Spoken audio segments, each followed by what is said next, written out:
देंगे, तीसरा व्यायाम हो गया। फिर चौथा व्यायाम क्या कि जो अच्छे विचार है बाहर से आ रहे हैं उसके लिए दरवाजा खोल देंगे, अच्छे विचारों को आने देने का व्यायाम। चौथा व्यायाम, 4 प्रकार के व्यायाम है इसमें सम्मा व्यायामों में। गलत विचार को बाहर निकालेंगे, पहला व्यायाम। गलत विचार को अंदर नहीं आने देंगे, दूसरा व्यायाम। सही विचार को अंदर आने देंगे, तीसरा व्यायाम। सही विचार को बाहर नहीं जाने देंगे, ये चौथा व्यायाम। समझ गया? ये व्यायाम हमें लगातार लगातार करना है। फिर से बता दो, ऐसा बोल रहे हैं। फिर से एक बार ध्यान से सुनो। हमारे चित्त में पहले से कुछ गलत विचार है, कुछ गलत धारणाएं हैं, मिथ्या दृष्टि है, उसकी सफाई करनी है चित्त में से। वो हम क्या करेंगे, यहाँ रास्ता बनाएंगे, बाहर निकालेंगे। पहला व्यायाम करेंगे गलत विचारों को, गलत धारणाओं को बाहर निकालने का प्रैक्टिस। फिर जो गलत विचार बाहर निकल गए हैं वो फिर अंदर आने की कोशिश करते हैं हमारे चित्त में, तो यहाँ पर हम लॉक कर देंगे, उनको अंदर आने नहीं देंगे। ये दूसरा व्यायाम। समझ गया? 2 व्यायाम समझ गए? हमारा मन कैसे भटकता रहता है ना, आज बोल दिए कि हाँ मैं ऐसा नहीं करूँगा, ये कुछ नहीं रखा है बुआबाजी में, चमत्कार में, कर्मकांड में कुछ नहीं रखा है। यहाँ पे हमने ऐसा निर्धार कर लिया, उसको बाहर निकाल दिया। लेकिन जैसे ही बेटा बीमार हो गया, माँ का मन पिघल गया, अरे जरूर किसी ने कुछ जादू टोना किया होगा।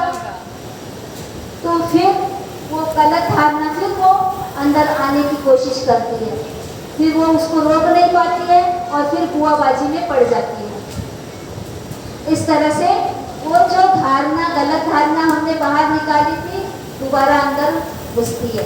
तो हमको बार बार क्या करना पड़ेगा, गलत विचार को बाहर निकालना पड़ेगा और उसे अंदर नहीं आने देना पड़ेगा। ये 2 तरह का व्यायाम।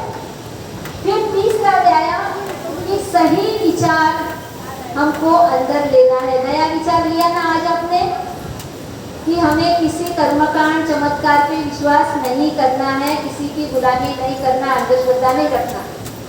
नया विचार, सही विचार, इसको हमने एंट्री की। लेकिन वो क्या है, फिर बुरी परिस्थिति में, विपरीत परिस्थिति में वो बाहर निकलता है और ये अंदर आने की कोशिश करता है। तो इसको रोकना है। नहीं, जो बताया इन्होंने यही सही है, इससे कुछ नहीं होता है। हमारे दुख का कारण तो हमारे अंदर ही है, हमने ही हमारा दुख पैदा किया है। कुछ तो हमने बुरा किया है, विचार बुरा किया है या कुछ गलत काम किया है, तब जाके हमारे साथ ऐसा हो रहा है। इसका सही उपाय करेंगे, दुख के कारणों को दूर करेंगे और सुखी हो जाएंगे। तो ये सही विचार को हमें रोके रखना चौथा व्यायाम करना है। समझ गया? 4 प्रकार का व्यायाम, इसे कहते हैं सम्यक व्यायाम, चित्त की शुद्धता। सम्यक व्यायाम से क्या होता है, चित्त की शुद्धता। इतना सा भी गलत विचार चित्त में नहीं होना चाहिए। राग आ रहा है किसी के प्रति, रोक दो उसको, नहीं नहीं तुम्हारे लिए कोई जगह नहीं है। किसी के प्रति नफरत हो रही है, रोक दो, नहीं, क्योंकि सब परिवर्तनशील है। कल जो व्यक्ति बुरा लगता था, हो सकता है आज वो सज्जन बन गया हो, कल जो सज्जन था वो आज दुर्जन बन गया हो। सब बदलते रहता है। पुरानी इमेज में किसी को नहीं देखना, सबकी इमेज बदलते रहती है। हम लोग अक्सर पुरानी इमेज में चिपके रहते हैं। कल हम जैसे दिखते थे वैसे आज दिख रहे क्या? नहीं। कल जैसे बेवकूफ थे आज है क्या? नहीं।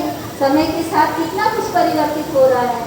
तो इस तरह से हमारे चित्त में जो परिवर्तन होते रहते हैं उसके ऊपर हमने याद रख के काम करना है, स्मृतिवान होके, सम्मा सती।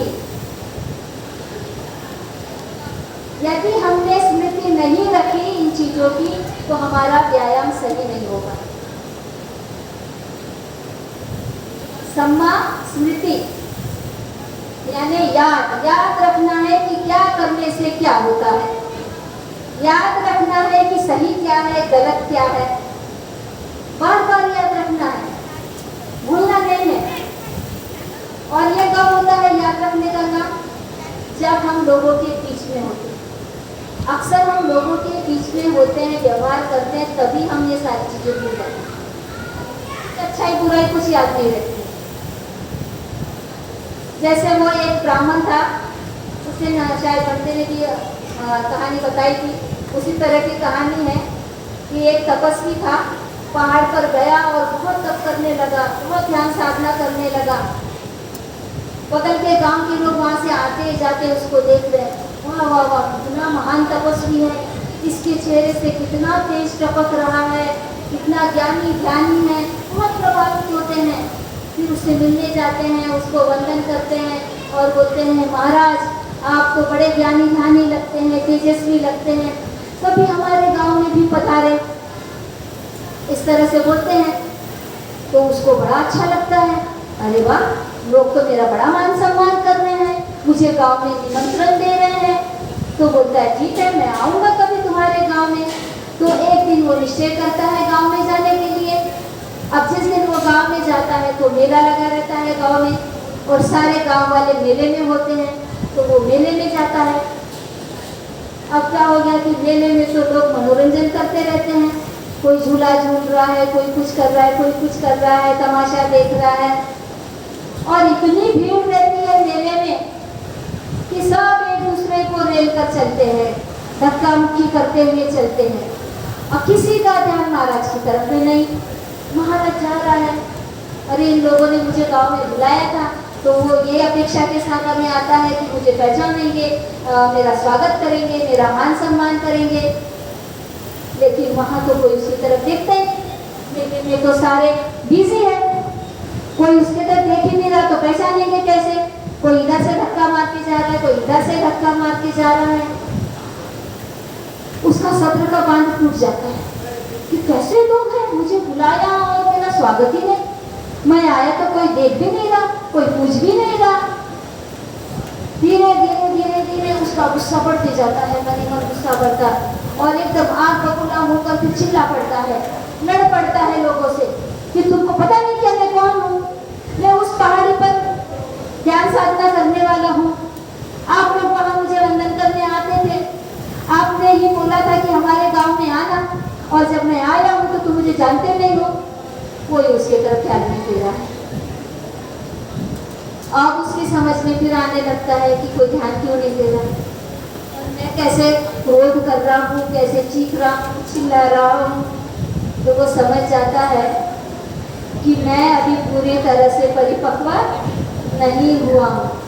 मैं किस अपेक्षा से कर रहा हूँ कि लोग मेरा मान सम्मान करेंगे, मेरा आदर करेंगे, स्वागत करेंगे, लेकिन जब नहीं कर रहे हैं तो मैंने अपना आपा खो दिया, मैं अपने बस में नहीं रहा और मैंने क्रोध कर लिया।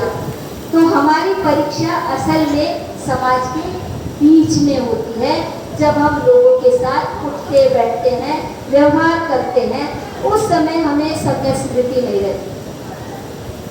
हम अकेले रहते हैं ना, विपश्यना सेंटर में 10-10 दिन बैठते हैं ना, तो किसी के साथ बोलने की भी मनाई, चलने की मनाई, देखने की मनाई, तो वहाँ तो गलती होने का सवाल ही नहीं है। होगी क्या गलती? जब किसी को देख ही नहीं रहे, किसी से बोल ही नहीं रहे, तो वहाँ तो शीलों का पालन हो जाएगा। शीलों का पालन तो असल में यहाँ पे करके दिखाना है, तब तुम्हारी सही परीक्षा है कि यहाँ पर तुम अपने आप पर काबू रखते हो या नहीं, स्मृतिवान रहते हो या नहीं, जागरूक रहते हो या नहीं। एक बार बुद्ध ने ऐसे ही वर्षावास के बाद में भिक्षुओं को पूछा, भिक्षु कैसा रहा तुम्हारा वर्षावास? तो भिक्षु बोलते हैं, बनते हमारा वर्षावास बहुत अच्छा रहा, बहुत अच्छा रहा। अच्छा, तुम्हारे आपस में कोई लड़ाई झगड़ा वाद विवाद कुछ नहीं हुआ? तो फिर बनते वो भी उत्तर देते हैं, बोलते हैं भलते हमारा लड़ाई झगड़ा न हो इसलिए हमने सबने मौन रखा था। बुद्ध बोलते हैं मूर्खो, क्या बोलते हैं? मूर्खो, वर्षावास में मौन नहीं रखना है। क्या करना है? अध्ययन करना है, अध्यापन करना है, चर्चा करना है। लड़ाई ना हो इसलिए मौन रखा, और जब जरूरत पड़ती थी तो इशारों से बात करते थे। तो फिर कुछ भी दुख ना हो इसलिए आदमी में पैदा ही नहीं होना चाहिए, मर ही जाना चाहिए। फिर न रहेगा बांस न बजेगी बांसुरी। ये कोई उपाय है? नहीं। हमें इसी समाज में जीना है, हम सामाजिक प्राणी हैं। इसी समाज में हमें काम पड़ता है एक दूसरे के साथ में। तो हमें लोगों के साथ व्यवहार करते समय स्मृतिवान रहना होगा, और स्मृति में आता है जागरूकता और एकाग्रता। जागरूकता और एकाग्रता, सम्यक स्मृति। सम्यक स्मृति में हम जो भी लोगों के साथ व्यवहार कर रहे हैं उस समय हमारी जागरूकता हो, हमारी उस काम के प्रति एकाग्रता हो, फोकस हो, और इस बात का ध्यान रहे कि हम व्यवहार करते समय किसी भी शील को भंग ना करें। तो असली विपश्यना कहाँ होती है? लोगों के बीच में, सेंटर पे अकेले पे नहीं। वहाँ थियरी होती है, यहाँ प्रैक्टिकल होता है हर चीज।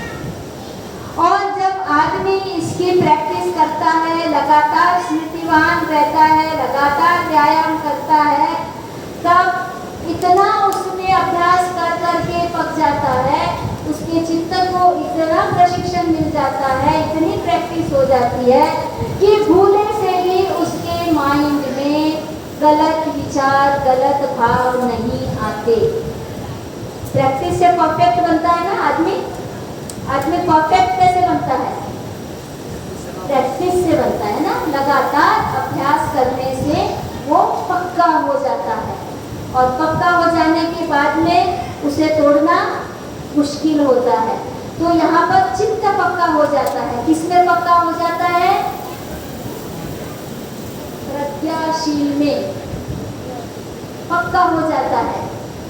उसका रीजन भी क्लियर होता है, उसका शील भी क्लियर होता है, और उसकी जो प्रैक्टिस होती है वो लगातार होते रहती है।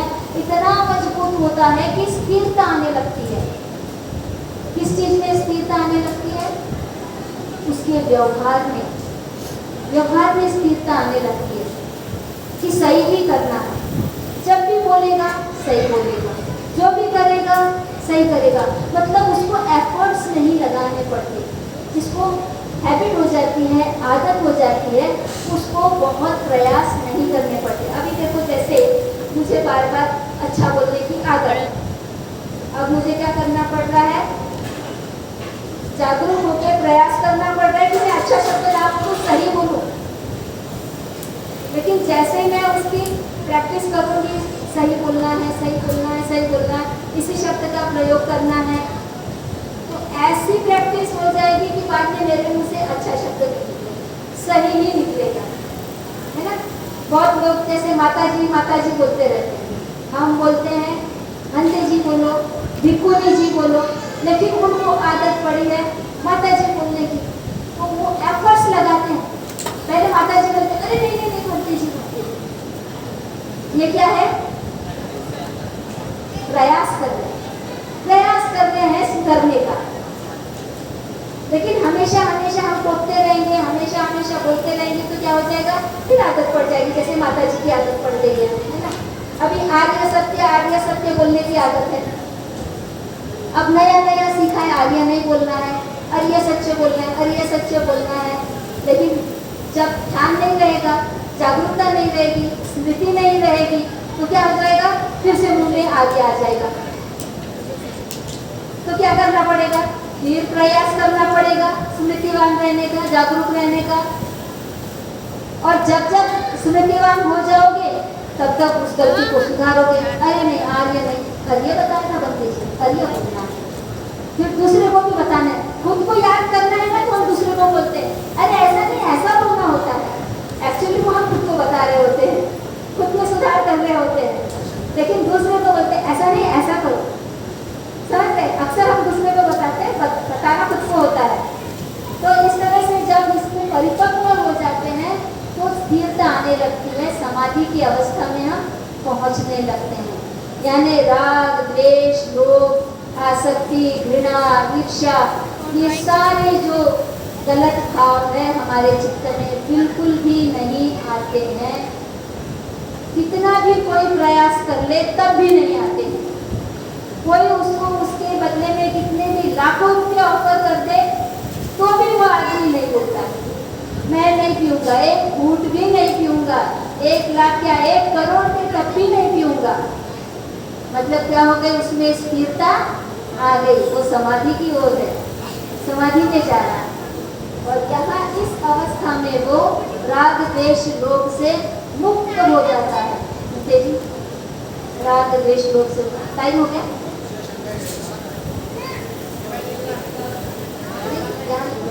यहाँ समाधि में वो राग, द्वेष, लोभ से मुक्त हो जाता है।